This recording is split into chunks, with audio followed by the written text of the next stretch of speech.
వి gold trusted gold buyers మీరు తాకట్టు పెట్టిన బంగారాన్ని విడిపించి ఈ రోజు ఉన్న మార్కెట్ ధరకు కొనబడను.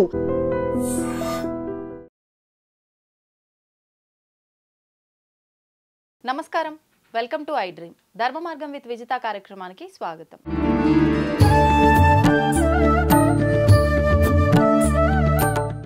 సాధారణంగా మనం కర్మ గురించి మాట్లాడుకోవాల్సి వస్తే ఎన్నెన్నో విషయాలు మాట్లాడుకోవచ్చు. అసలు ఈ కర్మ గురించే కర్మ సిద్ధాంతం అనే ఒక పెద్ద సబ్జెక్టే ఉంది. ఈ కర్మ సిద్ధాంతం గురించి మాట్లాడాలంటే అసలు అంతా ఇంత కాదు, ఎంత మాట్లాడినా దాంట్లో ఇంకా లోతు అనేది ఉంటూనే ఉంటుంది. అయితే సాధారణంగా మనందరము కూడా మానవ జన్మ తీసుకోవడానికి కూడా కర్మ అనేదే కారణము. నిజంగా మన ఫ్యామిలీ ఏదైతే ఇది నాది అనుకుంటున్నామో ఆ కుటుంబం ఏర్పడటానికి కూడా కర్మే కారణము. మనం చేస్తున్న ప్రతి పని కూడా కర్మే అని చెప్పి భావిస్తూ ఉంటాము. ఇలా కర్మ గురించి ఒకటేమిటి రకరకాలుగా వింటూనే ఉంటాము.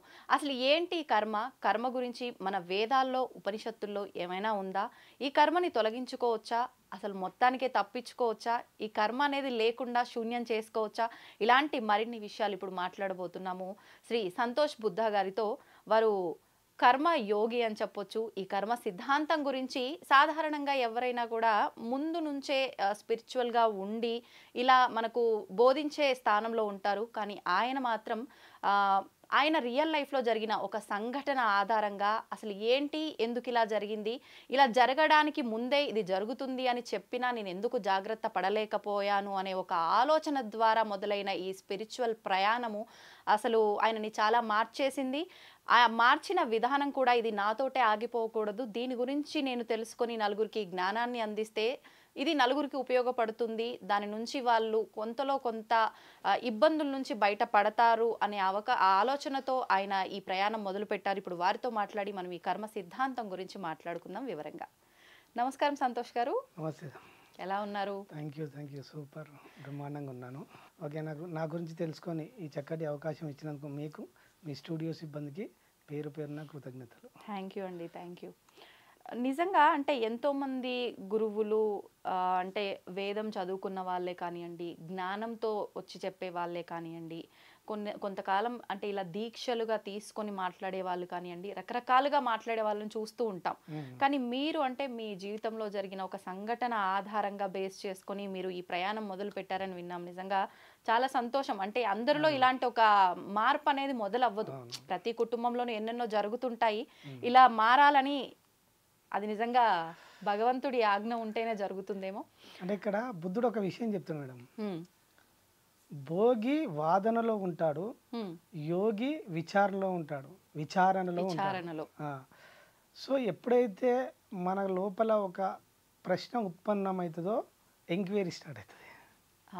సో బయట భౌతిక ప్రపంచంలో ఉన్న వ్యక్తులందరూ వాదనలో అంటే నేను చేసిందే కరెక్టు, ఇదే తప్పు, ఇదే రైటు అనే ఒక హక్కు చూపించే మనస్తత్వంలో ఉంటారు. సో అంటే భౌతికానికి ఆధ్యాత్మికానికి తేడా ఇది. వాస్తవం మీరు అన్నది. నిజంగా ప్రతి ఒక్కరు వాళ్ళు చేసిందే కరెక్టు అనే ధోరణిలోనే వెళ్తారు, వాదిస్తారు కూడా మూర్ఖంగా. అవునవును.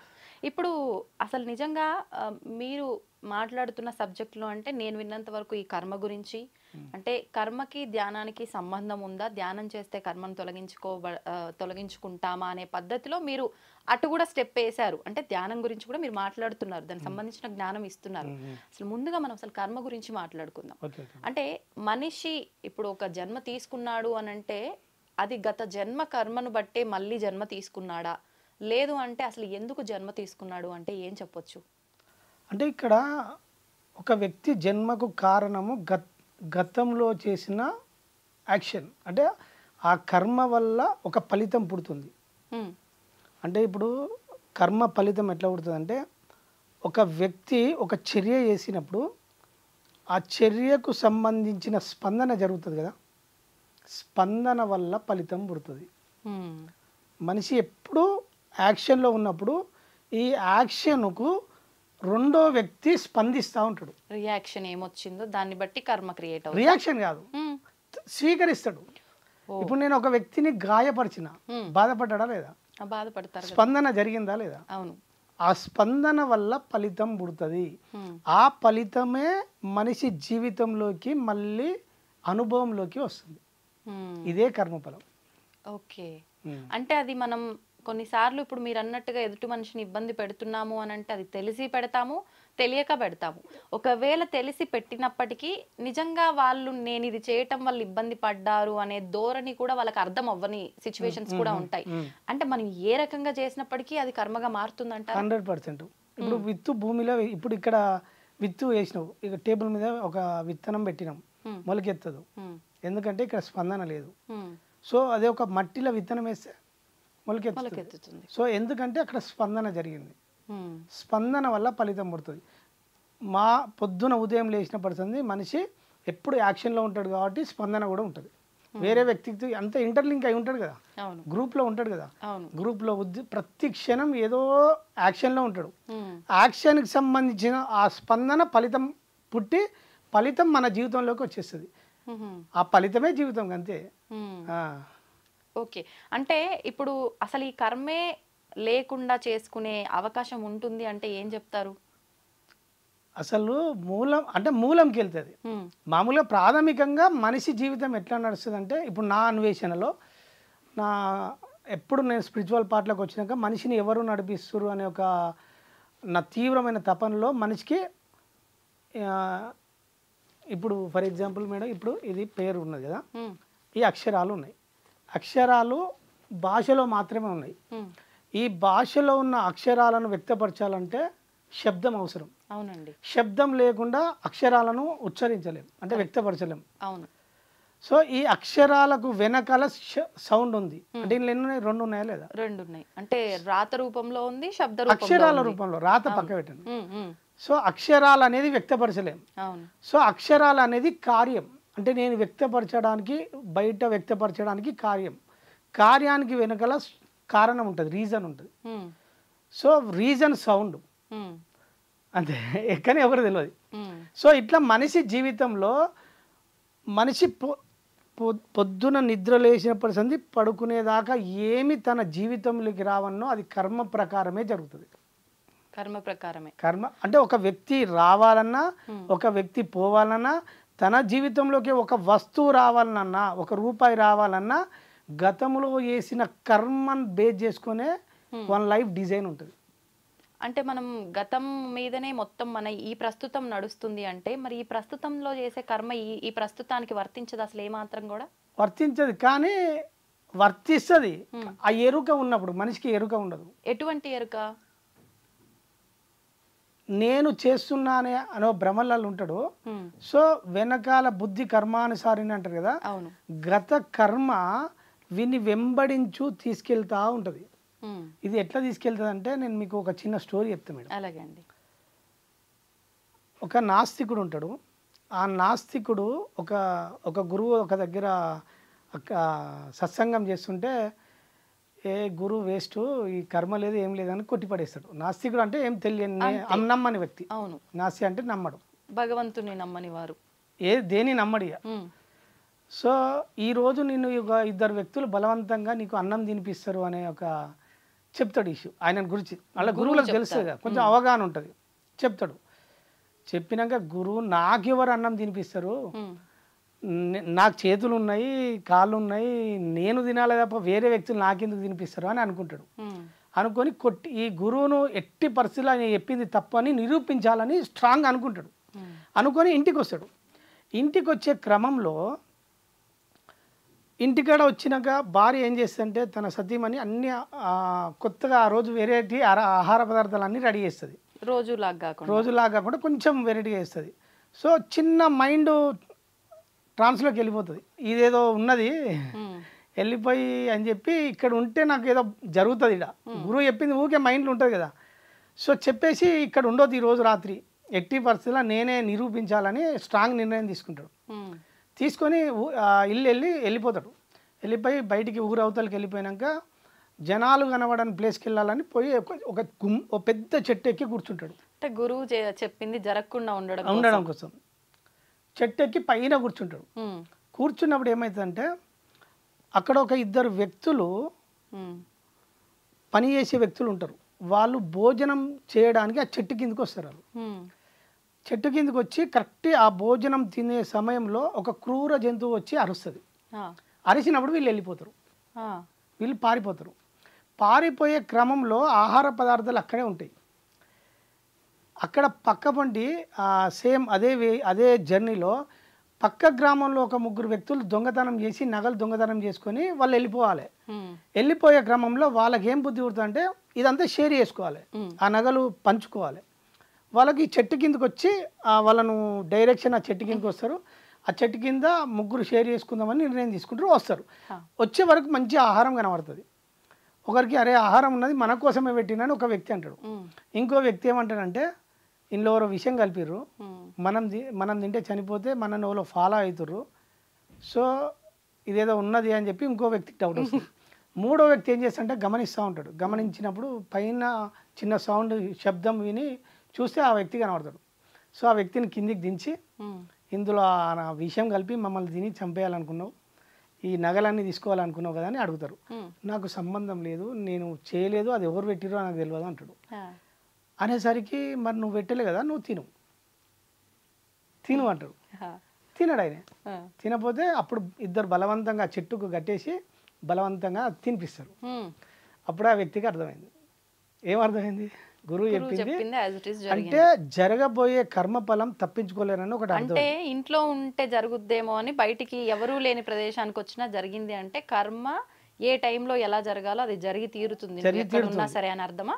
దాని అర్థం. సో ఇలా 2-3 ఉంటాయి. మనం పరిశీలిస్తే ఆ ఒక్క వ్యక్తే కనబడుతుంది ఇక్కడ, అంతేనా లేదా? సో ఆయన డైరెక్షన్ అన్న బుద్ధి అటువైపు మరల్చడానికి ఇంటికాడ భార్య సహకరించింది. అర్థమైందా? అవును. మళ్ళీ అక్కడికి వచ్చినాక రైతులు పని వ్యక్తులు ఉన్నారా, వాళ్ళు భోజనం తెచ్చుకున్నారు. ఆ భోజనం తెచ్చుకున్నది ఎవరి కోసము? వాళ్ళ కోసం తెచ్చుకున్నారు. వాళ్ళ కోసం ఇంటికాడ రెడీ చేసుకొని తెచ్చుకున్న భోజనం ఎవరు తినాలి? వాళ్ళు తినాలి. కానీ తెచ్చుకున్న భోజనం కూడా వాళ్ళ చేతిలో లేదు, చూసిరా? అర్థమైందా? ఇంకా దొంగలు ఎందుకు వచ్చిరు? వాళ్ళ దొంగతనం కోసం, వాళ్ళ జీవనోపాధి కోసం దొంగతనం చేసి వెళ్ళిపోతారు. వెళ్ళిపోయే డైరెక్షన్లో వాళ్ళు ఎక్కడికి వెళ్ళైనా వెళ్ళిపోవచ్చు. వాళ్ళ సొంత ఊరికి వెళ్ళిపోవచ్చు, లేదా ఎక్కడైనా షేర్ చేసుకోవచ్చు. కానీ వాళ్ళు ఆ చెట్టు కిందకే వచ్చారు షేర్ చేసుకుందామని. ఇప్పుడు ఈ గ్రూపు మొత్తం ఎవరి కోసం పనిచేసింది? ఈయన కోసం పనిచేసింది. సో ఇప్పుడు ఈ దొంగల మైండ్ ఎవరి చేతులు ఉంది? డెస్టినీ అనుకోవచ్చా? డెస్టినీ పక్క పెట్టండి మేడం. ఈయన కర్మం, ఇప్పుడు ఈయన బలవంతంగా తినే కర్మఫలం ఉన్నది కదా, ఈయన కర్మఫలం ఇతర వ్యక్తులను ఇన్ఫ్లుయెన్స్ చేసిందా లేదా? చేసింది. సో ఇక్కడ దొంగల మైండ్ వాళ్ళ చేతులు ఉందా? లేదు. అర్థమైందా లేదా? అర్థమైంది. అంటే గ్రూపు మన కర్మఫలము ఇంతమందిని గ్రూపును క్రియేట్ చేసి ఆ కర్మఫలం అనుభవించడానికి ఏ వ్యక్తిని ఎలా వాడుకోవాలో అలా డిజైన్ చేస్తుంది. ఒక చిన్న డౌట్ అండి, ఇప్పుడు మీరు చెప్పిన దాన్ని బట్టి ఈ స్టోరీ వింటే నాకేమనిపించిందంటే ఆయన ఒక్క వర్క్ జరగడం కోసము ఇంతమంది భాగస్వామ్యం అయ్యారు ఇక్కడ. చెప్పడం గురువు, ఇంట్లో వైఫ్, ఇక్కడ దొంగలు, ఇక్కడ రైతులు, ఫైనల్ గా ఈయన కర్మ కోసం. అంటే ఇప్పుడు ఈయన ఇది గత జన్మ చేసుకున్న దాన్ని బట్టే ఇక్కడ ఈ కర్మ కూడా జరిగింది. వీళ్ళందరూ లింక్ అయి ఉన్నారంటే గత జన్మలో ఈయన కర్మకు వీళ్ళంతా భాగస్వామ్యం. ఇక్కడ వీళ్ళందరిని ఏమంటామంటే మనం సహాయ కర్మలు అంటాం. అంటే ఈయన అనుభవించడానికి వీళ్ళు సహాయం చేయడానికి వచ్చారు వీళ్ళు. మనము అట్లా చూడొద్దు ఈ కర్మను. ఇప్పుడు దొంగలు వాళ్ళ పాత్ర ఏంది? వాళ్ళ కర్మలో వాళ్ళు ఉన్నారు. వాళ్ళ కుటుంబ పోషణ కోసం దొంగతనం చేసుకొని వెళ్ళిపోతారు. అక్కడ పని వాళ్ళు వాళ్ళ కుటుంబ పోషణ కోసం, కానీ వాళ్ళ కర్మలో వాళ్ళు వండుకుంటూ ఇతనికి లింక్ అయ్యారు. అర్థమైందా? అంటే ఇక్కడ ఎవరి కర్మ వాళ్ళకు వెంబడిస్తూ ఉంటుంది. వీళ్ళ కర్మను బేస్ చేసుకొని ఇంకో గ్రూపుకు లింక్ అవుతాం. ఇప్పుడు మీ కర్మ మీరు ఉన్నది మేడం, మీరు మీ ఉద్యోగ రీతిలో ఉన్నారు. సో ఇప్పుడు నేను నా కర్మ అనుభవించడానికి నేనున్నా. సో ఇప్పుడు మనం ఈ గ్రూప్ కావాలంటే ఇప్పుడు 4 వ్యక్తులు గ్రూప్ జమ అయ్యారా లేదా? సో ఈ 4 వ్యక్తులు అంటే ఇది నడిపేయడానికి ఈ 4ని ఫామ్ చేస్తుంది. దీని వెనకాల మళ్ళీ ఏమేం జరగనో మొత్తం కర్మఫలం బేస్ చేసుకొని తన అనుభవంలోకి ఏది రావనో ఆ ఫలం, కర్మఫలం అంటే తన అనుభవంలోకి రావడం. ఆ ఫలము మొత్తం సృష్టిలో వారికి ఎవరెవరికి ఇంటర్లింక్ అయి ఉన్న వ్యక్తులు అందరూ వస్తారు. ఇది ఎట్లుంటుందంటే ఇప్పుడు మన బాడీలో ప్రతి సిస్టమ్ మన మైండ్ కనెక్షన్ ఉంటుంది కదా. ఈ విశ్వంలో ఇప్పుడు భూమి మీద ఉన్న 800 కోట్ల ప్రతి మైండ్ ఒక సూత్రం కలుపుతుంది అక్కడ అందరినీ. ఏ వ్యక్తి ఏ కర్మ చేసినా ఆ కర్మకు సంబంధించిన డిజైన్ ఇంకో వ్యక్తికి లింక్ అయి ఉంటాడు. ప్రతి ఒక్కరికి అందరు వాడు అమెరికాలో ఉండని, ఆస్ట్రేలియా ఉండని, ఇంగ్లాండ్ అమెరికాలో ఉండని, కానీ ఎలా మనకు వాళ్ళకి అసలు సంబంధమే లేదు. సంబంధం లేదు. కర్మ ఫలం వాళ్ళని ఇన్ఫ్లుయెన్స్ చేసి వాళ్ళని మన జీవితంలోకి తీసుకొస్తుంది. ఇప్పుడు నేను ఈ ఎక్స్పెరిమెంట్ చేసిన కొన్ని, ఎలా ఇవన్నీ నాకు అవగాహన వచ్చినాక, సో కర్మ నడిపించినప్పుడు మనం ఏ కర్మ చేస్తే ఎటువంటి ఫలితం వస్తుంది, ఎట్లా చేస్తే ఎట్లా వస్తుంది అనే దాని మీద నేను కొన్ని చేసిన తర్వాత నేను డైలీ ఒక సత్కర్మ చేసుకుంటా పోదాము ఎట్లుంటుంది అని నేను ఎక్స్పెరిమెంట్ చేసిన. నేను రోజుకు మా ఇంట్లో నాకు కర్మ మీద అవగాహన వచ్చినాక డైలీ ఇప్పుడు మా ఇంట్లో మా కుటుంబ పోషణకు అన్నం ఎట్లా ఆహారం ఎట్లా వండుకుంటామో నేను మూగ జంతువులకు కూడా రోజు ఇంకో అన్నం వండేటోని, వేరే సపరేట్ వండేటోని వండి అట్లా ఒక 1 year చేసిన వేరే జంతువులు అంటే స్ట్రీట్ డాగ్స్. అంటే ఇది మీరు జస్ట్ ట్రయల్ ఇది చేస్తే ఏమవుతుంది, ఎట్లా రిజల్ట్ ఎట్లా వస్తుందని ఎక్స్పెరిమెంట్ చేసిన. ఒక 1 year చేసిన తర్వాత ఈ క్రమంలో నేను వీళ్ళకు చెప్పడం స్టార్ట్ చేసిన. నేను ఇది ఇట్లుంటుంది, ఇది ఇట్లా చేశాను చెప్పడం స్టార్ట్ చేసినప్పుడు ఏమైందంటే వాట్సాప్ గ్రూపులు ఉంటాయి కదా. సో ఇప్పుడు మీరు ఒక అడిగిరు అనుకో, నేను రికార్డ్ చేసిన అంటే వేరే వాళ్ళకి షేర్ చేద్దామని. ఆ రికార్డ్ చేసింది నేను వాట్సాప్ గ్రూపులలో షేర్ చేసిన. అది షేర్ చేసి ఇది ఎట్లా దారి తీసిందో మన బుద్ధి కర్మానుసారనో ఇది షేర్ చేసే క్రమంలో నా ఆడియో ఒక వ్యక్తి దగ్గర పోయింది, యూఎస్లో ఉన్న ఒక వ్యక్తి దగ్గర పోయింది. పోయి ఆ సారు 1 year తర్వాత నాకు ఒక $1000 పంపించిండు. మీతో టచ్లో లేడా? అసలు నాకు సంబంధం లేదు. జస్ట్ నా నెంబర్ అంటే అది విని నా గురించి ఇది ఎవరు పంపించారు ఎంక్వైరీ చేసి నా నెంబర్ కనుక్కొని నాకు మెసేజ్ పెడితే నాతోటి మాట కూడా మాట్లాడలే, జస్ట్ డీటెయిల్స్ పంపించమంటే పంపించిన. ఏదైనా నేను 5,000 10,000 ఇస్తాను అనుకున్నా, $1,000 పంపించిన. ఓకే, క్లారిటీ వచ్చేసింది. ఇట్లా ఎక్స్పెరిమెంట్ ఇంకా ఏం చేసిన అంటే ఏదైనా టెంపుల్ కాడికి వెళ్తాం కదా, టెంపుల్ కాడికి వెళ్ళినప్పుడు ఏం జరుగుతుందంటే మనకు ఎవరైనా భిక్ష అడుగుతారు కదా మేడం, ఒక భిక్ష వాళ్ళు ఉంటారు కదా, వాళ్ళు ఏమంటారు మేడం, వాళ్ళు ఏమని అడుగుతారు ఏమని అడుగుతారు? అమ్మ కొంతమంది ఫుడ్ రూపంలో అడుగుతారు, లేదంటే అమ్మ 5 రూపాయలు 10 రూపాయలు డబ్బు రూపంలో అడుగుతారు. లేదు, ధర్మం చేయండి అంటారు. ఇప్పుడు ఎవరు అడుగుతున్నారండి అట్లా? అంటే మాక్సిమం ఏమని మూలం ధర్మం చేయాలి. నేను విన్నా మేడం, లేదు ఇప్పుడు విన్నా నేను. విన్న తర్వాత నాకు క్లారిటీ వచ్చింది. ఆ వ్యక్తి నా దగ్గరికి వచ్చి ధర్మం చేయండి అన్నాడు. ఆయన భక్షి అడుగుతలేడు, నాకు డబ్బులు ఇవ్వమంటలేడు, ధర్మం చేయండి అన్నాడు. ధర్మం చేయండి అంటే దాని మీనింగ్ ఏంది? ఒక వ్యక్తి మన ముందుకు వచ్చి ధర్మం చేయండి అంటే మన బాధ్యతను గుర్తు చేస్తుండు, ఆయన భిక్షాటన చేస్తలేడు. అర్థమైందా? అంటే దాని వెనకాల ఇంత అర్థాన్ని మనం అర్థం చేసుకోవాలి. మీ ముందుకు వచ్చి ధర్మం చేయండి అంటుండు, చెప్తుండు ఆయన మీ బాధ్యతను చెప్తుండు. ధర్మో రక్షతి రక్షిత అంటాం కదా, అంటే ధర్మాన్ని రక్షిస్తే ధర్మం మనల్ని రక్షిస్తుంది. ఆ టెంపుల్స్ కాడికి వెళ్ళినప్పుడు మనకు కొంతమంది కనబడతారు భిక్షాటన చేసేవాళ్ళు. వాళ్ళు వచ్చి మనల్ని అడుగుతారు. ఏమడుగుతారు మేడం? అంతే, మీరు ఇందాక చెప్పినట్టు ధర్మం చేయమని అడుగుతారు. ధర్మం చేయమని అడుగుతారు. ఆ ధర్మం చేయమనే క్రమంలో ఆ వ్యక్తి నన్ను అడిగినప్పుడు నాకు ఆయన అడుక్కున్నట్టు కనవల్లే, నా బాధ్యతను గుర్తు చేసినట్టు కనబడదు నాకు. నా బాధ్యతను అంటే ధర్మో రక్షిత అంటే ధర్మాన్ని కాపాడితే ధర్మం నిన్ను రక్షిస్తుందని మనకు తెలుసు సత్యం. సో నన్ను ధర్మం చేయమంటే నేను ధర్మం అంటే ఏం చేయాలి, ఏంది ధర్మం అంటే అనేది నేను ఎంక్వైరీ చేసిన. దాని అర్థం ఏంటంటే ఆయన వ్యక్తి నా ముందుకు ప్రత్యక్షమైనప్పుడు నేను చేయవలసిన పనిని గుర్తు చేస్తున్నాయి. ఆయనే ఆ వ్యక్తి నా ముందుకు వచ్చిండు, నేను చేయాల్సిన పనిని గుర్తించినప్పుడు అప్పుడు ధర్మం అంటే రూల్స్ ఏంది, మనం ఎలా నడవాల్సిన రీతిలో నడవాలి. సో ఆ క్షణం నేను ఏం చేయాలి అంటే ఆ వ్యక్తికి కావాల్సినవి సమకూర్చాలి. నేను నా ముందుకు వచ్చిన వ్యక్తికి తనకు ఎప్పుడు ఒక భోజనం కావాలి, ఒక పూట నేను భోజనంకు కావాల్సిన సదుపాయం చేయాలి, ధన రూపంలో లేదా భోజనం అన్న సమకూర్చినప్పుడు నేచర్ ఆ వ్యక్తిని నా దగ్గర తీసుకొచ్చింది కదా,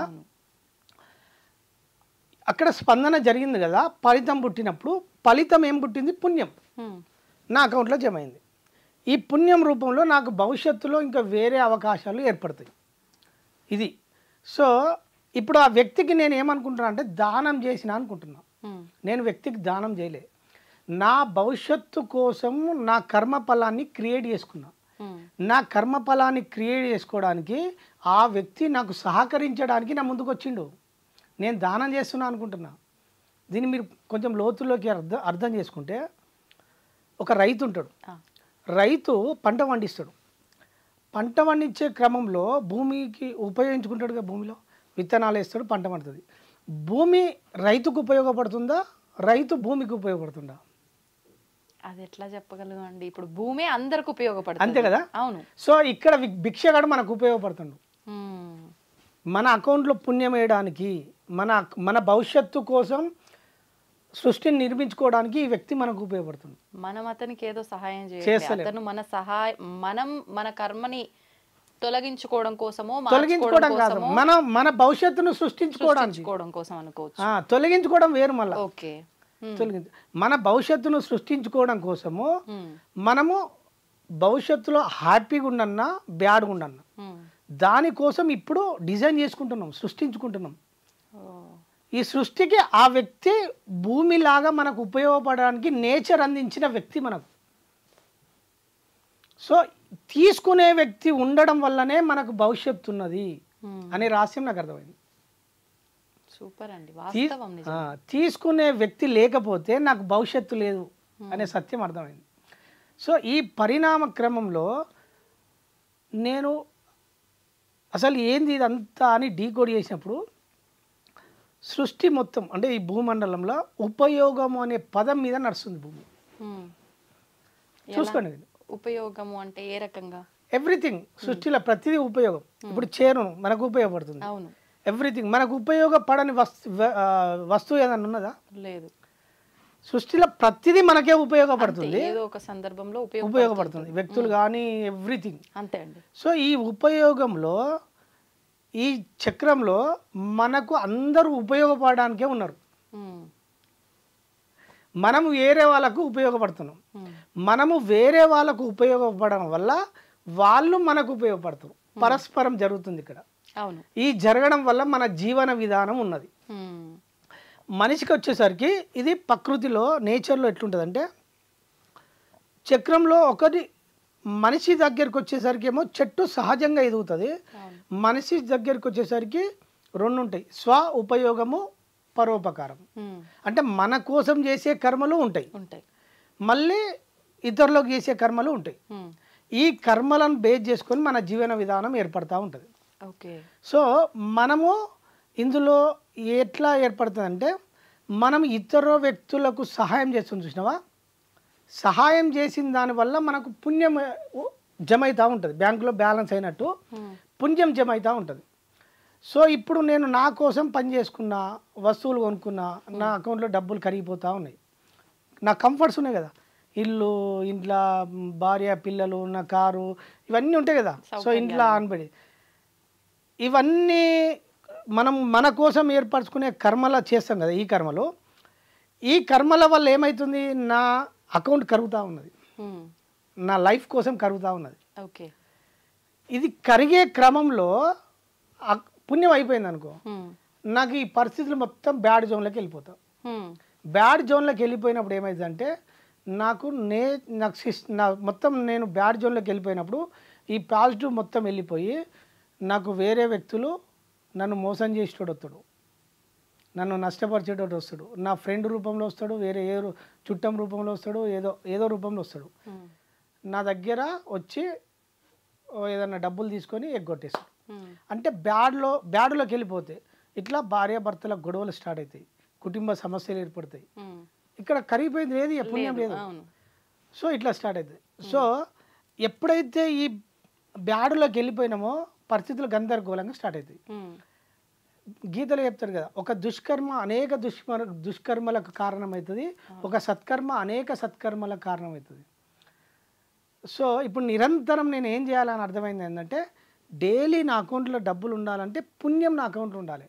రోజు సత్కర్మలు చేయడం వల్ల నాకు రావాల్సినవన్నీ నేచర్ సమకూర్చుతుందని నాకు అర్థమైపోయింది.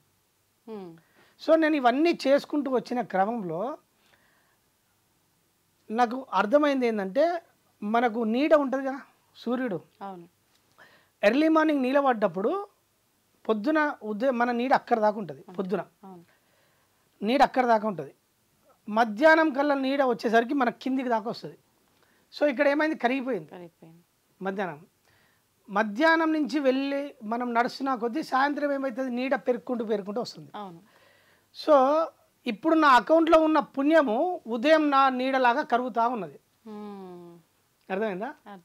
నేను సాయంత్రము నేను నడుచుకుంటూ నేను పుణ్యకర్మలు చేసుకుంటూ పోయినప్పుడు సాయంత్రం నీడలాగా నాకు వెంబడిస్తూ ఉన్నది.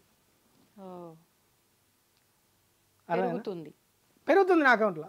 ఈ పుణ్యకర్మలు చేసుకుంటూ పోయినప్పుడు నాకు పుణ్యం పెరిగినప్పుడు నా పరిస్థితులకు అనుకూలంగా నా కొత్త పరిస్థితులు అంటే నేను నా డైరెక్షన్లో నా జీవితంలో ఇంతకు ముందుకున్న వ్యక్తుల నేచర్ ఏం చేసిందంటే వాళ్ళ కనెక్షన్ కట్ చేసింది. ఆ వ్యక్తులు దూరం అయిపోయారు, సహజంగా దూరం అయిపోయి నాకు ఏదైతే కావన్నో ఆ గ్రూప్ ఆఫ్ పీపుల్ నాకు పరిచయం అయ్యారు. ఆ వ్యక్తులు నాకు ఇంటర్లింక్ అయ్యి నా జోన్లోకి వచ్చేసారు. ఆ వ్యక్తుల ద్వారా నాకు అన్ని సమకూర్చబడడం స్టార్ట్ అయినాయి. ఇది మ్యాచ్. ఇప్పుడు మీరు అన్నట్టుగా మీరు స్టార్టింగ్లోనే ఒక స్టోరీ చెప్పారు. అంటే ఇప్పుడు మీరు అనుకున్నట్టుగా ఈ టెంపుల్కి వెళ్ళి వాళ్ళకి మనది ఏదో మనం క్రియేట్ చేసుకోవడం కోసం వాళ్ళకు ఒక రూపాయి ఇవ్వటమో ఏదైనా ఆహారం పెట్టడమో చెయ్యాలన్నా లేదు ఇంకేదో ఒక రూపంలో మనం పొద్దున్న నుంచి సాయంత్రం వరకు మనం పాజిటివ్ ఇస్తే అది పాజిటివే మనకు వస్తుంది, నెగిటివ్ ఇస్తే నెగిటివే వస్తుందన్న ఇప్పుడు మీరు చెప్పిన ఈ సిద్ధాంతం ప్రకారం తీసుకున్నా అంటే ఈ నీడ ఉదాహరణ తీసుకున్నా ప్రకృతి మనకు సహకరించాలి. మొదట మీరు అక్కడ గురువు ఆయనకి ఏదైతే ఇద్దరు వచ్చి ఆహారం పెడతారు అది చెప్పిర్రో అక్కడ అన్ని అలా క్రియేట్ అయ్యాయి. అంటే అది భగవంతుడి క్రియేట్ చేశాడా, నేచర్ ప్రకృతి క్రియేట్ చేసిందా, మొత్తానికి జరిగింది.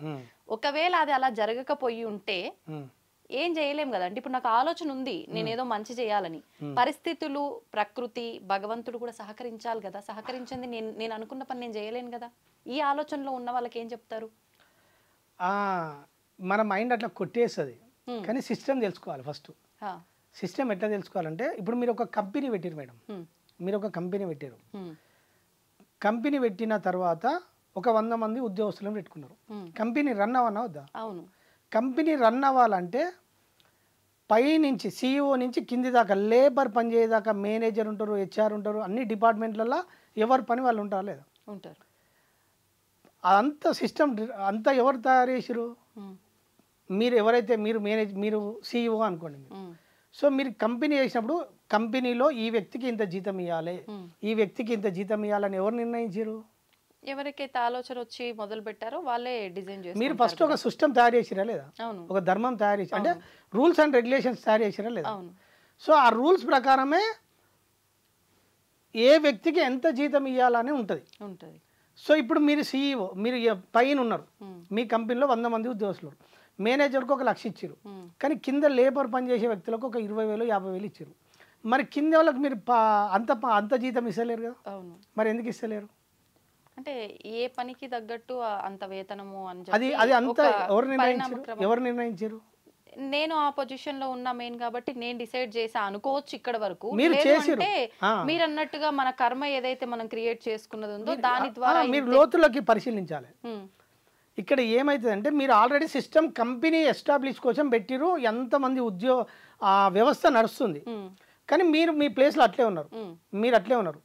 ఇక్కడ సృష్టి మనం గాడ్ అనుకోండి, మీరు ఏమన్నారు, సృష్టి ఏం చేస్తుందంటే మొత్తం ఒక సిస్టమ్ ఒక పద్ధతి ప్రకారం సృష్టి నడుస్తూ ఉంది. దానికి కూడా కొన్ని రూల్స్ అండ్ రెగ్యులేషన్స్ ఉన్నాయి. అవన్నీ ధర్మాలు, ప్రకృతి ధర్మాలు ఉంటాయి. మనం ప్రభుత్వం నడవడానికి కొన్ని శాఖలు అవన్నీ ఎట్లుంటాయో సృష్టి నియమాలు ఉంటాయి. సృష్టి నియమాల ప్రకారం ఎవరికి ఏది చేరవేరన్నో అది చేరవేరుతుంది. ఆ సృష్టి నియమం అనేది ఎలా క్రియేట్ చేయబడింది?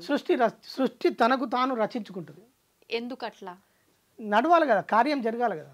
అంటే ఇప్పుడు మీరు నేను మనుషులం, ఒక హ్యూమన్ బీయింగ్.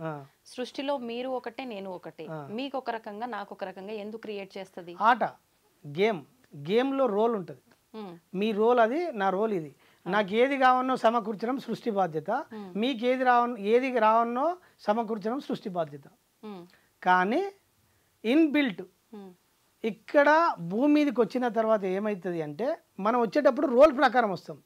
ఇక్కడికి వచ్చినాక ఏమవుతుందంటే మనం వచ్చే రోల్తో పాటు మనం రోల్ తెచ్చుకుంటాం, ఆ రోల్తో పాటు ఫ్రీ విల్ తెచ్చుకుంటాం. ఇది ఎలా?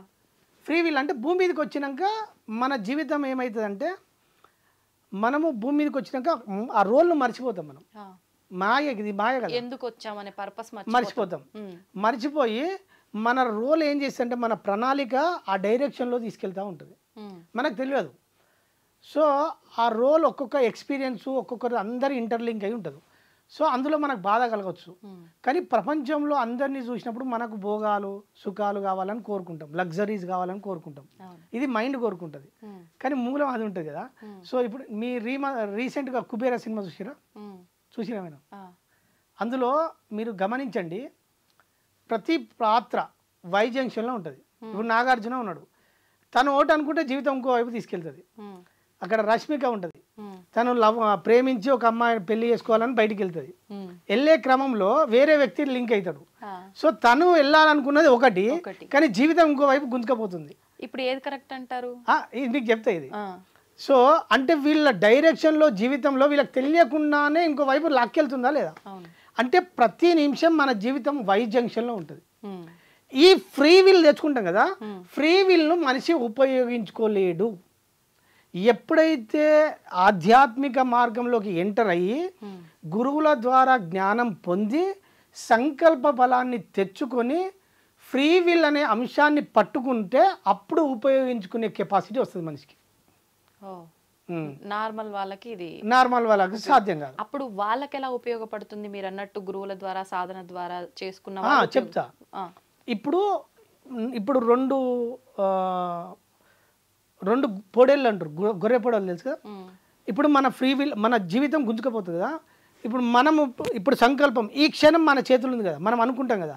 సో ఇప్పుడు పరిస్థితులు ఏమున్నాయి, పరిస్థితులు నిన్ను లాక్కెళ్తున్నాయి, కానీ నా సంకల్పం ప్రకారం నేను పరిస్థితులను బేస్ చేసుకొని పోతలేను. ఏం చేసినా నేను కరెక్టే. ఇప్పుడు రెండు పొటేళ్ళు ఉందిగా, ఇప్పుడు నేను ఇంకో డైరెక్షన్లో వెళ్ళాలని దానికి ఎదురుగా ఢీకొన్నా నా సంకల్ప ప్రకారం. ఇప్పుడు నా జీవితం ఇటు వెళ్తుంది కదా, నేను కొత్త కర్మను క్రియేట్ చేయడానికి నేను సంకల్పం తీసుకొని వేరే మార్గంలో పోవాలని డిసైడ్ అయిపోయినా, స్ట్రాంగ్గా డిసైడ్ అయిపోయా. అది అప్పుడు నన్ను లాక్కెళ్ళదు. అంటే ఎప్పుడైతే మనం ఇది గుంజుకపోయినప్పుడు నేను స్పందించకుండా నేను స్ట్రాంగ్ ఉంటానో ఇది వీక్ అయిపోతుంది. వీక్ అయిపోయి నేను కొత్త కర్మలో డిజైన్ చేసుకున్నా కదా, కొత్త పరిస్థితులు క్రియేట్ చేసుకున్నా. ఎప్పుడు ఈ పరిస్థితులను గమనించాలి. మన చుట్టూ ఎటువంటి వ్యక్తులు ఉన్నారు, నెగటివ్ వ్యక్తులు ఉన్నారా, ఈ గ్రూప్ ఆఫ్ పీపుల్ ఎట్లున్నారు, వాళ్ళ మైండ్ సెట్ ఎట్లుంది, ఇవన్నీ గుర్తించినప్పుడు మనకు అండర్స్టాండింగ్ వస్తుంది.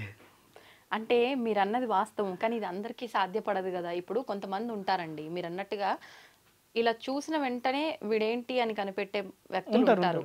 కొంతమంది ఎంతకాలం వాళ్ళతో జర్నీ చేసినా కూడా అసలు పైకి ఎలా ఉన్నారో అదే వాస్తవం అనుకుంటారు, లోపల వీడేంటి అనేది అర్థం అవ్వదు. ఇది ఎలా ఉంటుందంటారు? అంటే స్వతహాగానే మనిషి ఒక జన్మ తీసుకున్నప్పుడు అన్ని అది బ్రహ్మ రాసిన తలరాతో, మీరు అన్నట్టు కర్మో, దీని ప్రకారమే నా ఆలోచన కానివ్వండి, నా మానసిక స్థితి కానివ్వండి ఉంది అనే ధోరణిలో నేనున్నప్పుడు వీడేంటి వీడు నాకు కరెక్టా, వాడు నాకు కరెక్ట్ కాదా అనేది ఈ నిర్ణయం నేను ఎలా తీసుకుంటా అంటారు? తీసుకోలేరు. అందుకే ఇంత బాధ. ఇది మామూలు వ్యక్తులకు సాధ్యపడదు. అందుకే ఆధ్యాత్మిక మార్గంలో గురువుల వల్ల మీరు జ్ఞానం తెలుసుకుంటేనే సాధ్యం. మామూలు వ్యక్తులకు ఆ గ్రూప్లో ఇరుక్కపోవాల్సిందే, ఏం చేయలేము మనం.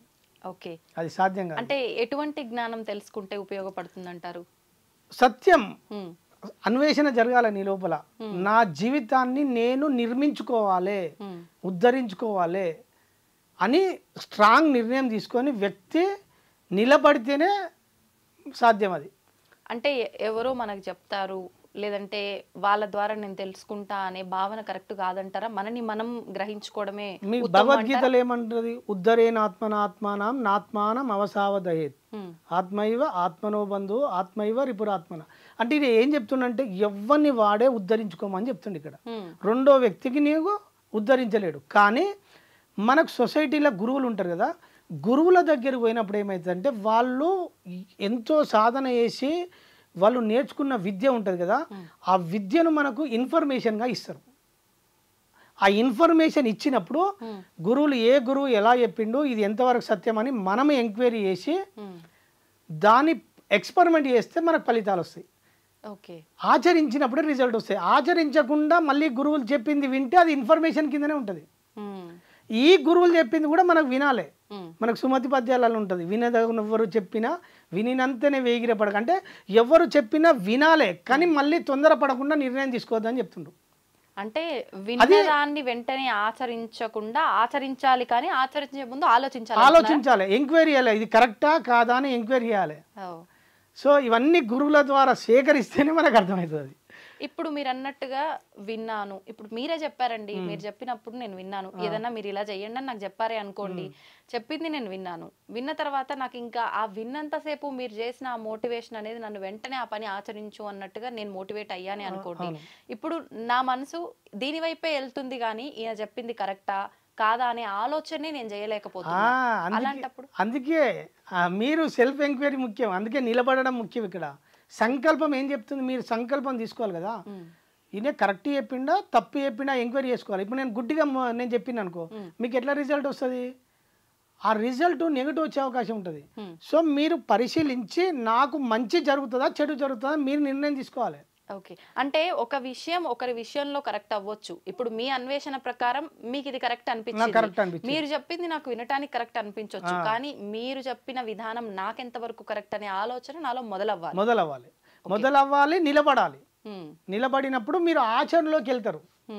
ఆచరణలోకి వెళ్ళినప్పుడు ఏమైందంటే మీది దాని యొక్క ఫలితం మీ జీవితంలోకి దాన్ని ఏమంటారు, ఫలితం వస్తుంది, అంటే కనిపిస్తుంది, అనుభవంలోకి వస్తుంది, సాక్షాత్కారం జరుగుతుంది. సాక్షాత్కారం అంటే ఫలితం, అదే ఆ ఫలితం మన అనుభవంలోకి వస్తుంది. ఇప్పుడు మీరు ఇందాక చెప్పిన ఒక ఉదాహరణ ఏదైతే గుడి దగ్గర వాళ్ళు ధర్మం అని అడిగారో, అంటే ఇప్పుడు ఈ మధ్య కాలంలో అలా అడిగే వాళ్ళు సంఖ్య పెరిగిపోయింది. అందరూ నిజంగా అవసరం కోసమే అడుగుతున్నారా అనేది ఒక క్వశ్చన్ మార్కు. ఇప్పుడు మానవుల ఆలోచన విధానం ఎలా ఉంది అంటే, ఎవరైనా వచ్చి ఒకటి అడిగిరు అంటే మనం అంటే కొంతకాలం కిందట కొన్ని వీడియోలు కూడా వినడం జరిగింది, అది ఎంతవరకు వాస్తవమో తెలియదు, కానీ ఇవాళ రేపు అడుక్కునే వాళ్ళ దగ్గర పెద్ద పెద్ద బిల్డింగ్లు చాలా చాలా అవి ఇవి ఉన్నాయి అని చెప్పి విన్న తర్వాత కొంతమంది ఆలోచన విధానం ఎట్లుంది అంటే, వాళ్ళే బావుర్రు, ఇప్పుడు మనకన్నా కూడా వాడన్నా అడుక్కొని ధైర్యంగా తింటున్నాడు, మనం ఆ మాత్రం కూడా చేయలేము, ఈ మిడిల్ క్లాస్ ఫ్యామిలీస్ పరువు కోసం చచ్చిపో, ఇలాంటి విధానంలో నిజంగా అది అసలు నిజంగా వాడు మన కర్తవ్యాన్ని మనం నిర్వర్తించడం కోసం అడుగుతున్నాడు అనే భావన ఎలా వస్తుంది? అందుకే సెల్ఫ్ ఎంక్వైరీ ముఖ్యం. ఫస్ట్ మనము నిర్ణయం తీసుకునే ముందు ఇది కరెక్టా కాదా నిర్ణయం తీసుకున్న తర్వాత ఆచరించాలి. ఫస్ట్ మనం దాన్ని జెన్యూనా కాదా పరిశీలించాలి. ఇది ముఖ్యం. జెన్యూనా కాదా పరిశీలించిన తర్వాత చేయాలి. నేను ఇవన్నీ తెలుసుకున్న తర్వాత కొన్ని చేసిన, నేను నాకు 2-3 జెన్యూన్ కాదనిపించింది ప్రాథమిక దశలో. ఎటువంటి సందర్భాల్లో నేను కొంచెం అంటే ఇప్పుడు ఇక్కడ కొన్ని చారిటీలో పోయినా, సార్ నాకు జెన్యూన్ అనిపించలే. చారిటీలో పోయి మా అబ్బాయి చనిపోయింది కదా, అబ్బాయి పేరు మీద వాళ్ళకు కొన్ని ఫుడ్ వేయడం అది అవుతుంది కదా. సో నేను ఇచ్చిన అది కొంత మిస్యూజ్ అన్నట్టు నాకు అనిపించింది. అనిపించినప్పుడు నేను ఇమ్మీడియట్లీ స్కిప్ అయిపోయి నేను ఎక్కడ జెన్యూన్ ఉందో పరిశీలించిన. సో నాకు ఎక్కడ జెన్యూన్ అనిపించింది, ఎక్కడ ప్యూర్గా ఉన్నారో నేను అక్కడ పోయి స్టార్ట్ చేసిన. నిజంగా అవసరం ఎక్కడుందో అక్కడ స్టార్ట్ చేసిన. ఫర్ ఎగ్జాంపుల్ కొన్ని ఉన్నాయి స్పిరిచువల్ మన చారిటీలు కూడా జెన్యూన్ ఉన్నాయి. నేను కొన్ని చారిటీలు జెన్యూన్ ఉన్న పోయి గుర్తించి వాళ్ళు ఏ అవసరాలు ఉన్నాయి చూసి నా పరిధిలో నా శక్తి పరిధిలో నేను కొంత స్టార్ట్ చేసిన. తర్వాత నేను ఇప్పుడు టెంపుల్స్కి వెళ్ళిన. ఇప్పుడు సమ్మర్లో నాకు కోతులు బాగా కనబడ్డాయి టెంపుల్ కాడ, వాటికి ఏం లేవు కనవల్లే. సో నేను ఏం చేసిన అంటే నా జీతం రాగానే ఇంకో 2-3 కలుపుకొని ఒక 50 డజన్లు 60 డజన్లు అరటి పండ్లు తీసుకుపోయి వేసోడు స్టార్ట్ చేసిన. అంటే వాటికి ఫుడ్ అంది ఇచ్చిన. సో నాకు అక్కడ జెన్యూన్ కనబడ్డది. సో వాటికి చెట్లు కొన్ని సమ్మర్లో మామూలుగా నీడు ఉంది. సో గుర్తించిన, ఎంతో కొంచెం నేను చేసుకున్న వల్ల అది నాకు అవకాశం భావించిన. నాకు మూగ జంతువులు నేను సేవ చేస్తున్నా అనుకోలే, నా పుణ్యం కోసం నాకు అవకాశం వచ్చింది. సో నేను చేసుకుంటూ వచ్చిన తర్వాత నా జోన్ చేంజ్ అయిపోయింది. నాకు కావాల్సిన నా దగ్గర డబ్బు లేకున్నా నాకు డబ్బు సమకూర్చే వ్యక్తులు నా జీవితంలోకి వచ్చేసిరు. నేను ఇప్పుడు నెలకు 1,00,000 రూపాయల కర్మలు చేస్తాను మినిమం. అంటే ఇప్పుడు నేను చేసే డైలీ కర్మలు నేను ప్రతిరోజు సత్కర్మ చేస్తాను. ఒక రోజు నేను అన్నం తినకుండా ఉంటా కానీ కర్మ చేయకుండా మాత్రం ఉండను. ఎందుకంటే నా కర్మ మీద అంత ఆ స్పష్టత ఉంది కనుక నేను చేసుకుంటూ వచ్చినప్పుడు నాకు నా జోన్ మొత్తం చేంజ్ అయింది. నా దగ్గర డబ్బు లేకున్నా ఆ సమయానికి డబ్బు అందించే వ్యక్తులు నా జీవితంలోకి వచ్చేసారు. ఎందుకు చేస్తున్నారు అంటే నేను నా ఎక్స్పెరిమెంట్ అసలు ఏంది లైఫ్ ఏంది అంటే ఏం చేస్తే ఏమవుతుందనే ఒక ఆలోచన మీకు వచ్చింది కాబట్టి చేస్తున్నారు. అంటే కర్మ నడిపిస్తుంది అంతిమంగా. ఇప్పుడు మా అబ్బాయి చనిపోయాడు కదా మేడం, అవును అవును అసలు ఎందుకు ఇదంతా ఎవరు జరుగుతుంది? మనిషి వెనకాల ఏమున్నది అంటే వెనకాల కర్మఫలం ఉంది. సో నేను కర్మఫలము ఎటువంటి కర్మ చేస్తే ఎటువంటి ఫలం వస్తుందని నాకు అవగాహన ఉంది కాబట్టి నేను ఈ కర్మలు చేసుకుంటూ పోయినప్పుడు ఏ కర్మ ఎంత రిజల్ట్ వస్తుంది తెలుసుకోవడం కోసం చేసిన ఇవన్నీ. ఇప్పుడు మీలాగా ఆలోచించి కొంతమంది అంటే ఇంత డెప్త్గా ఆలోచించకపోయినా సామాన్యులు కూడా కొంతమంది అంటే వాళ్ళు తప్పు చేశారో ఒప్పు చేశారో అదంతా పక్కన పెడితే ఎక్కువగా ధార్మికమైన విషయాలకి ఇలా సేవలు చేయడం కానివ్వండి, అది అంటే స్పిరిచువల్గా కానివ్వండి, లేకపోతే పర్సన్కి సహాయం చేయడం ఏదో ఒక మంచి పని చేస్తూ ఉంటారు. అయితే వాళ్ళు కొంతమంది ఏమో ఫలాన్ని ఆశించి చేస్తారు, కొంతమంది ఆ ఫలాన్ని ఆశించకుండా చేస్తారు. కానీ మొత్తానికి ఇప్పుడు మీరు చెప్పిన దాన్ని బట్టి నాకు అర్థమైంది ఏంటంటే మనం ఎటువంటి కర్మ చేస్తే అటువంటి ఫలితం. మరి దీన్ని స్వార్థం అనొచ్చు కదా? నేను స్వార్థం అనుకుంటలేను, నేను అడుగుతున్నా. అంటే నా ఉద్దేశంగా అనిపించింది మీరు ఇది చేస్తే ఇది నేను క్రియేట్ చేసుకుంటున్నా అన్నారు కాబట్టి చూసే దృష్టిని అట్టి ఉంటది మేడం. అంటే మీరు తప్పుగా అనుకోవద్దు, అలా ఆలోచించే వాళ్ళకి ఒక సమాధానం. అంటే మీకు ఒక చెప్తా, మనకు దృష్టి ఎట్లుంటది అంటే మీరు ఏమనుకో, ఇది ఒక చిన్న రాసి చెప్తా. ఇప్పుడు ఒక తల్లికి బేబీ పుట్టింది, చిన్న పసిపాప పుట్టింది. తల్లి ఆ పసిపాప పుట్టే క్రమంలో గంట సేపు పెయిన్ అనుభవిస్తుంది, పురిటి నొప్పులు. మన దృష్టి రెండు ఉంటుందండి, ఇక్కడ రెండు ఉంటుంది. 10 నిమిషాల తండ్రి సుఖానికి బేబీ పుట్టిందా, గంట సేపు తల్లి నొప్పులకు బేబీ పుట్టిందంటే రెండు కరెక్టే. అంతేనా కదా? సో మన దృష్టి ఇట్లుంటుంది అంతే. అంటే నీ భావన ఎలా ఉంది? సో ఇప్పుడు నా ఇంటెన్షన్ ఏంది, నా ఇంటెన్షను ఏది ఎలా పనిచేస్తుందో తెలుసుకోవడం కోసం స్టార్ట్ చేసిన. దాని మీద అవగాహన వచ్చింది నాకు. అవగాహన వచ్చినాక ఏం చేసింది, చాలామంది సొసైటీలో ఆర్థిక సమస్యలతోటి, కుటుంబ సమస్యలతోటి, రోగాలతోటి, ఎన్నో బాధలతోటి ఉన్నారు. వీళ్ళందరికీ నా ఎక్స్పెరిమెంట్లో నేను కొంతమందికి చెప్పినప్పుడు కొంతమంది ఈ పాటించడం స్టార్ట్ చేశారు. పాటించడం స్టార్ట్ చేసే క్రమంలో నేను చాలామందికి చెప్పిన, చాలామంది చేస్తారు. ఒక వ్యక్తికి నాకు ఒక వ్యక్తి వచ్చినప్పుడు నువ్వు నెలకు చిట్టికి వేస్తున్నావు అన్న, అంటే నేను నెలకు ఒక 6,000 చిట్టి కడుతున్నా అన్నాడు. నా మాట నమ్మి నెలకు 6,000 దానిలో కాదు ప్రకృతిలో నేచర్లో పెట్టుబడి పెట్టు, నెలకు 6,000 కడితే ఒక 2 సంవత్సరాలకు ఒక 1,00,000 2 లక్షలు డబ్బులు వస్తాయి, ₹1,00,000 వస్తాయి. అది ఎన్ని సంవత్సరాలకు? 20 నెలలకి. సో ఈ 20 నెలలు నేను చెప్పినట్టు నువ్వు ఖర్చు పెట్టగలుగుతావా, నీకెంత వస్తుందో చూడన్న. సో ఆయన చేసుకుంటూ పోతే ఒక 1 ఇయర్లోనే ఆయనకి ఎక్స్పీరియన్స్ ఒక 10 లక్షలకు సంబంధించిన అంటే అంత లాభానికి వచ్చే పరిస్థితులు క్రియేట్ అయినాయి ఆయనకు. ఎలా, ఏ రకంగా అంటే ఆయనకు ఆ పరిస్థితులు క్రియేట్ అయినాయి. అంటే ఆయనకు ఒక చిన్న అవకాశం వచ్చింది, అవకాశం కల్పించే వ్యక్తులు వచ్చిన వల్ల ఆయన గతంలో ఎంతో ఇబ్బందులు పడ్డాడు, హఠాత్తుగా మంచి మేల్కొల్పు జరిగింది. అయితే ఇప్పుడు ఇక్కడ నేను ఇంకొకటి అడగాలనుకుంటున్నా, ఒకవేళ ఆయన తలరాతలోనే ఇది ఈ టైంకి ఇలా జరగాలనుందేమో, ఈ సంవత్సరం పాటు ఇది చేయటం వల్లే అని మనం ఎలా నిర్ధారణ చేసుకోవచ్చు? మనం అనుకోవచ్చు, అలా గ్రూప్ లో ఉండొచ్చు, కానీ నేచర్ మనకు ఆ గ్రూప్ లో లింక్ అయి ఉండొచ్చు. అనుకున్నా ఈ క్షణం మన చేతులు ఉంది కదా. ఇప్పుడు మన డిజైన్, ఇప్పుడు వేరే వ్యక్తి ఉన్నాడు అనుకో మేడం, అంటే బ్యాడ్ జోన్లో ఉన్నాడు. సరే ఇప్పుడు సంతోష్ గారు చెప్పింది, సంతోష్ బుద్ధ చెప్పింది బాగుంది అని స్ట్రాంగ్ నిర్ణయం తీసుకున్నాడు అనుకో, స్ట్రాంగ్ నిర్ణయం తీసుకొని మార్చుకున్నాడు అనుకో, ఆయన ఫ్రీ విల్ను పట్టుకున్నట్టా లేదా? సో ఇది అనమాట. సో ఎప్పుడైతే మనం స్ట్రాంగ్గా నిలబడతామో, ఆ పరిస్థితులను తట్టుకొని నిలబడతామో, ఇప్పుడు మన ప్రారంభం ఎట్లా తీసుకెళ్తుంది, పరిస్థితులే కదా. ఆ పరిస్థితులు క్రియేట్ అయితేనే కదా. నువ్వు ఆ పరిస్థితులతో ఇరకకుండా నువ్వు స్ట్రాంగ్గా నిలబడ్డప్పుడు ఆ ఫలం నేను అంటకుండా దూరం అవుతుందా లేదా? సో నువ్వు కొత్త జోన్లోకి ఎంటర్ అవుతున్నావు, ఇక్కడ కొత్త గ్రూప్లోకి ఎంటర్ అవుతున్నావు. నువ్వు నీ కొత్త గ్రూప్లోకి ఎంటర్ అయినప్పుడు ఈ కర్మను బేస్ చేసుకొని నువ్వు ఏ ఫలాన్ని కోరుకుంటున్నావో, నీ ఇంటెన్షన్ ఏంది, నీ భావనను బట్టి నేచర్ ఏం చేస్తుందంటే నీకు ఏది కావాలో అది సమకూరుస్తుంది. అది ఆ సంబంధించిన వ్యక్తులు నీ జీవితంలోకి ప్రవేశిస్తారు. ఓకే, అంటే ఫైనల్గా ఇప్పుడు మీరు చెప్పిన దాన్ని అంతటిని బట్టి నాకు అర్థమైంది ఏంటంటే, ఖచ్చితంగా మనం గత జన్మలో చేసుకున్న కర్మని మనం నడిపిస్తుంది అది. అనుభవిస్తూనే దాన్ని తొలగించుకుంటున్నాము ఒక రకంగా. అనుభవంలోకి వస్తుంది, మనల్ని కర్మ నెట్టుకుపోతుంది మేడం. మనము అనుభవించడం కాదు, ఆ కర్మ ఫలము మన జీవితాన్ని నెట్టుకెళ్తుంది. నెట్టుకెళ్తున్న క్రమంలో నువ్వు బ్యాడుగున్నావా గుడ్డుగున్నావా? గుడ్డుగుంటే ఓకే, నీకు అన్ని భోగాలు అవన్నీ ఉంటే ఓకే, కానీ దుఃఖం ఉంటే మనిషికి కొంచెం ఇబ్బంది అవుతుంది కదా. సో ఈ జోన్లోకి వెళ్ళి వీడు గుడ్ జోన్లోకి రావాలి. గుడ్ జోన్లోకి రావాలంటే ఏం చేయాలి? సత్కర్మలు చేయాలి. అంటే మనం ఆ ప్రవాహంలో కొట్టుకుపోవడానికే వచ్చాము, ఎలాగూ తోసేస్తుంది. కాకపోతే నువ్వు ఆ ప్రవాహంలో కొట్టుకోకుండా ఉండాలి అని అంటే ఇలాంటి మంచి పనులు కనుక లైఫ్ లో నువ్వు యాడ్ చేసుకుంటే, అంటే ఇప్పుడు రైతు ఏ పంట వండడానికి ఎటువంటి విత్తనాలు నాటుతాడో మనకి ఏది కావన్నో అది సొసైటీకి ఇవ్వడం రావాలి. మనకు ఆ ఇవ్వడం వచ్చినప్పుడు తీసుకునే నేచర్ ఏం చేస్తుంది, నీ లోపల ఎప్పుడైతే చెయ్యాలని ఉద్దేశం స్టార్ట్ అయిందో సంబంధించిన వ్యక్తిని నీ ముందుకు తీసుకొస్తుంది. అప్పుడు మనం ఏం చేయాలంటే, ఒక వ్యక్తి నా జీవితంలోకి వచ్చిండు అంటే నేను గుర్తించాలి. గుర్తించి తనకు కావాల్సింది నేను సమకూర్చడం స్టార్ట్ చేయాలి. నువ్వు ఎప్పుడైతే సమకూర్చినవో నీ పని మళ్ళీ నేచర్ చూసుకుంటుంది.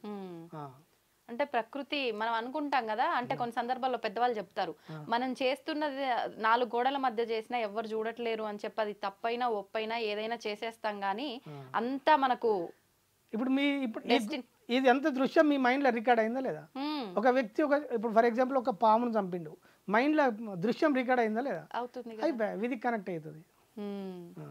ఒకవేళ ఇప్పుడు అంటే మీరు ఇప్పుడు ఇదన్న తర్వాత నాకు ఒకటి అనిపించింది, మనం స్వతహాగా మన చేతులారా మనం ఏదైనా చేసి ఎదుటి వారిని ఇబ్బంది పెట్టి అది మాట రూపంలోనో చేతల రూపంలోనో అది మనకు కర్మగా వస్తుందా, లేదు పక్కన వాళ్ళు ఎవరినైనా ఇబ్బంది పెడుతుంటే మనం అక్కడ ఉండి దాన్ని ఆపలేకపోతే కూడా అది కర్మగా మనకు వస్తుందా అంటే ఎలా తీసుకోవచ్చు? అంటే మన ఇంటెన్షన్ ముఖ్యం. అక్కడ నీకు శక్తి ఉండి నువ్వు ఎదుటి ఒక వ్యక్తి గాయపడుతున్నప్పుడు, ఒక ఇబ్బంది పడుతున్నప్పుడు నీకు శక్తి ఉండి నువ్వు స్పందించకపోతే కర్మ చుట్టుకుంటుంది.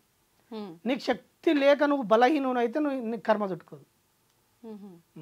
ఇప్పుడు ఈ కర్మ యొక్క తీవ్రత ఎలా ఉంటుందని చెప్పొచ్చు? అంటే నేను సొంతంగా చేస్తే ఎలా ఉంటుంది, పక్కన వాడు చేస్తుంటే ఇప్పుడు మీరు అన్న ఈ పరిస్థితుల రీత్యా వచ్చే కర్మ ఎలా ఉంటుంది, ఏదైనా సమానమే అంటారా?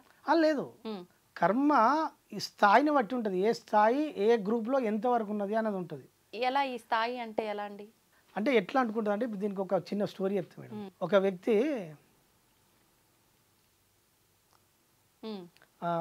ఏం చేస్తాడంటే,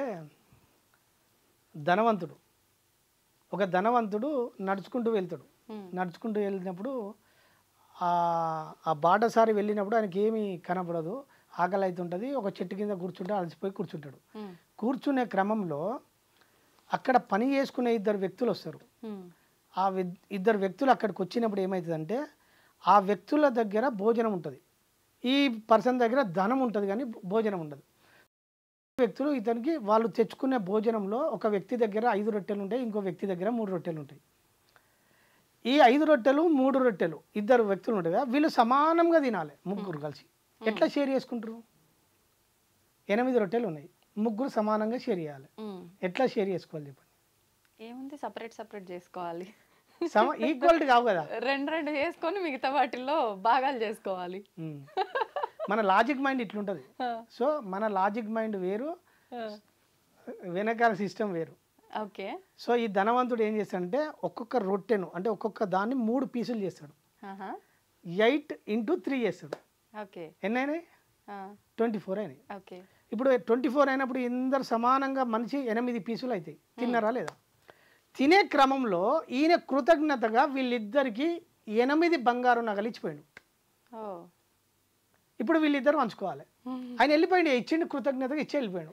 8 ఇస్తే చెరసగం కదా, ఇంకేముంది అక్కడ. ఇప్పుడు మీ దగ్గర 5 రొట్టెలు ఉన్నాయి, నా దగ్గర 3 ఉన్నాయి.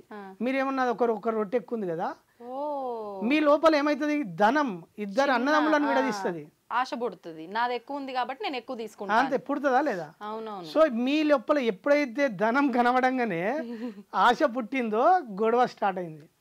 నాకు 5 కావాలని మీరు అంటారు, అట్లెట్లుంటే శరీరం తీసుకోవాలని నేనంట. అర్థమైందా? అంటే వీళ్ళిద్దరు గొడవ స్టార్ట్ అయింది. ఈ గొడవ క్రమేపీ గ్రామంలోకి వెళ్ళిపోయింది, పెద్దల కాడికి పోయింది.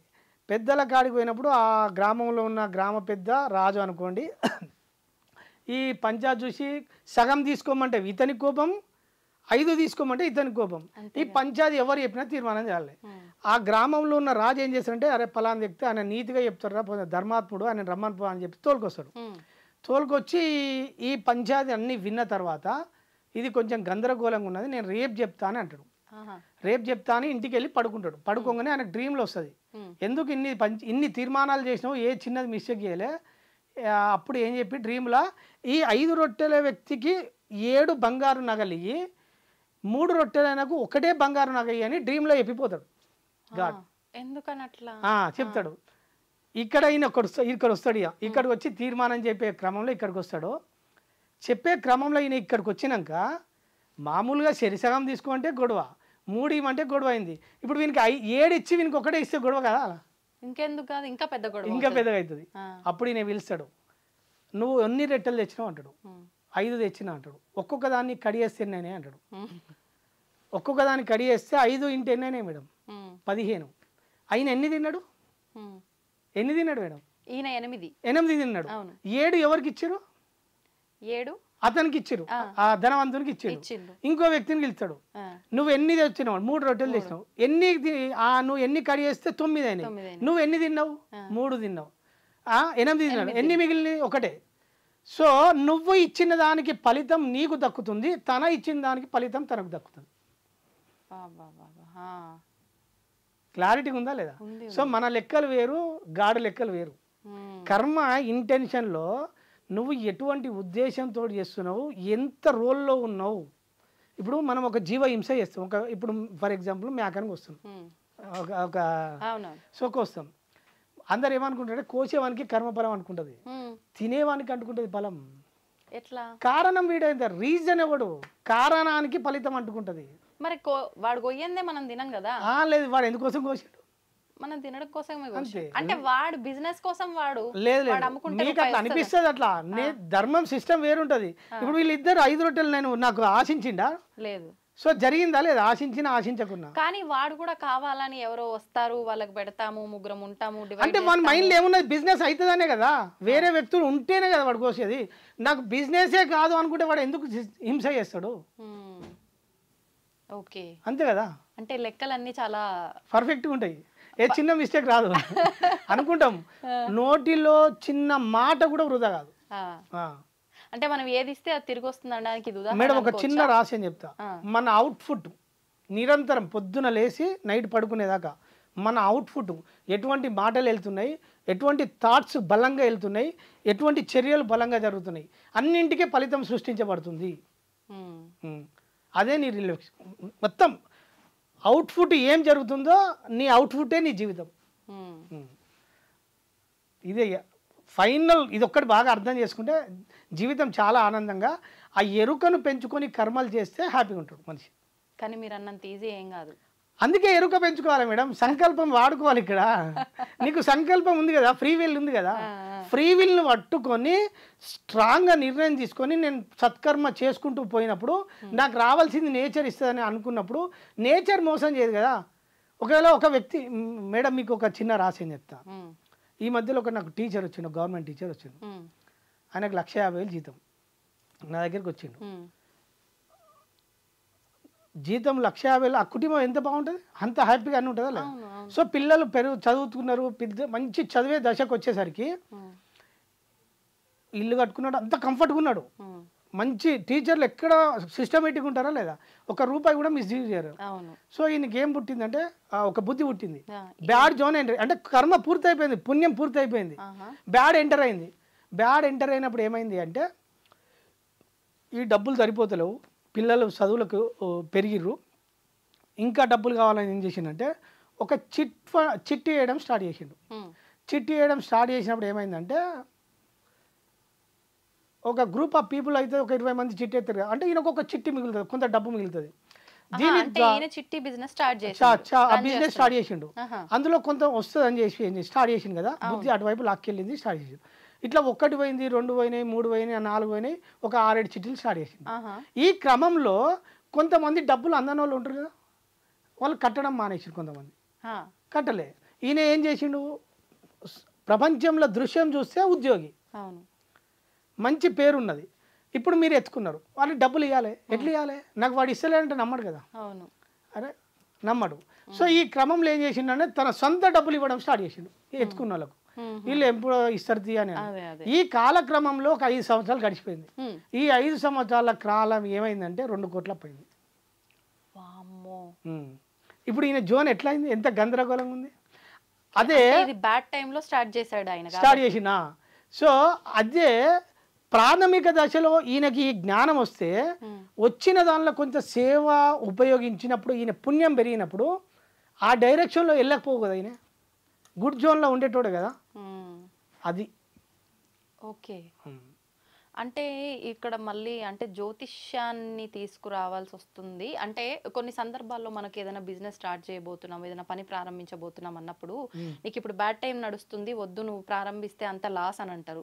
అంటే ఇలాంటివి నమ్మొచ్చేమో కదా ఇక్కడ. అంటే జ్యోతిష్య శాస్త్రం అంటే ఏంది, నీ ప్రణాళిక, జన్మ ప్రణాళికను చెప్పడం. కానీ మూలం ఏంటంటే నీకు యాజ్డీస్గా చెప్పే జ్యోతిష్యులు లేడు ఇప్పుడు. కాకపోతే నీ టయాన్ని చెప్పొచ్చు, నీకు టైం గుడ్ నడుస్తుందా బ్యాడ్ నడుస్తుందా.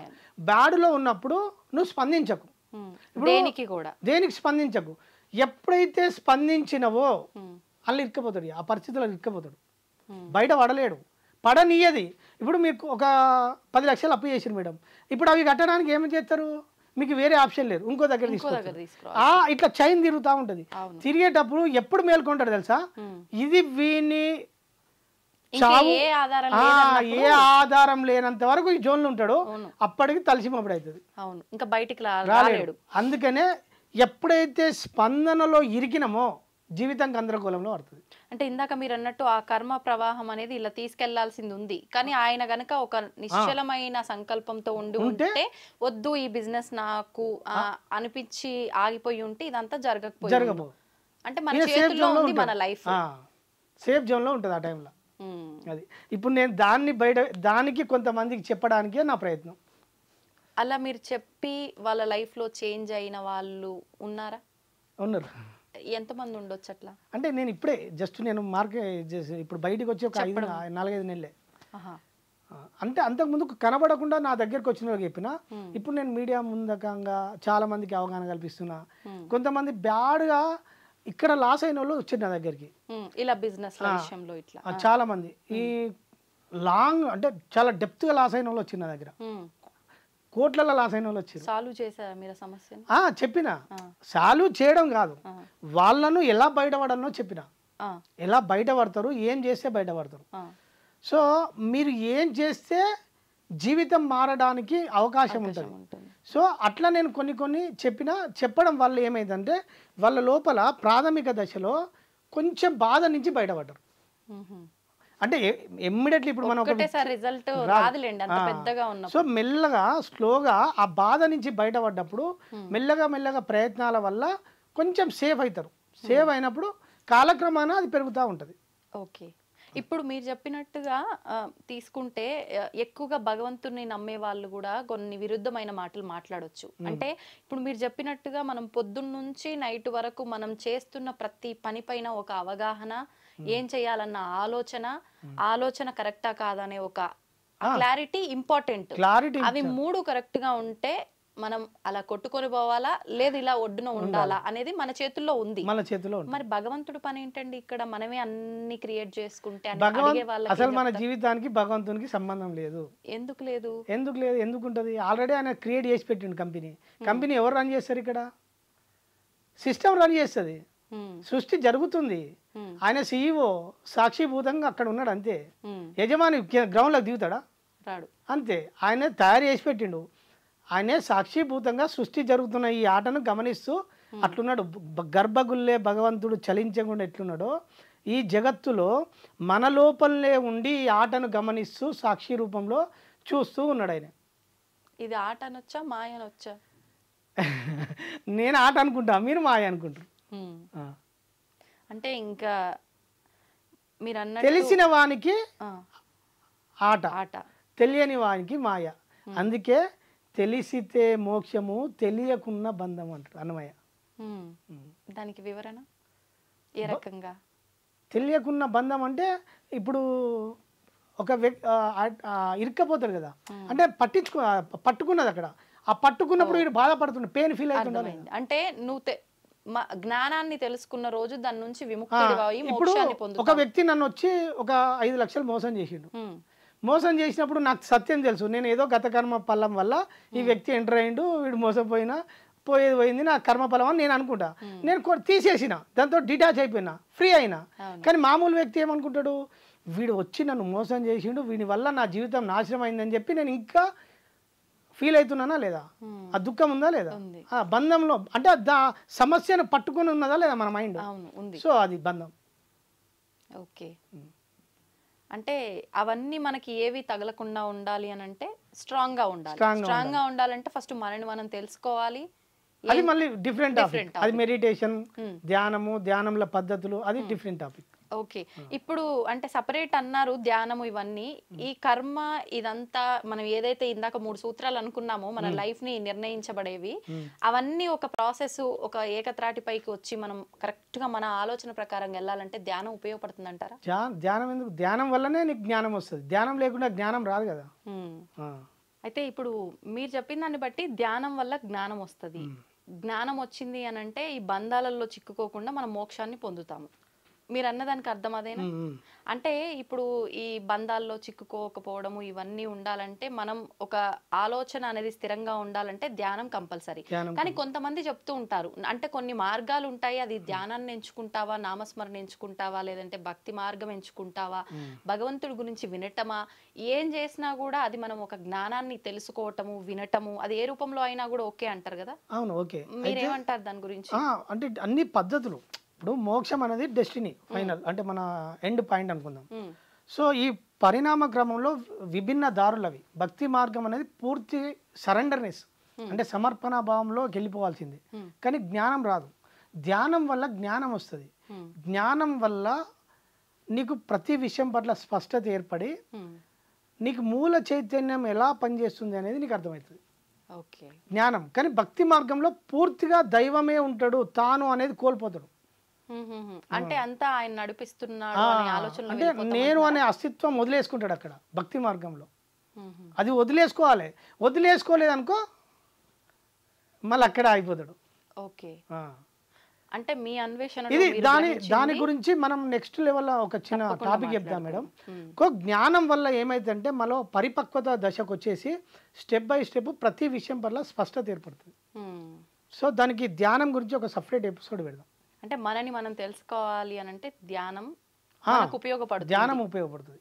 ఓకే, ధ్యానం వేరు, ధ్యాన స్థితి వేరు.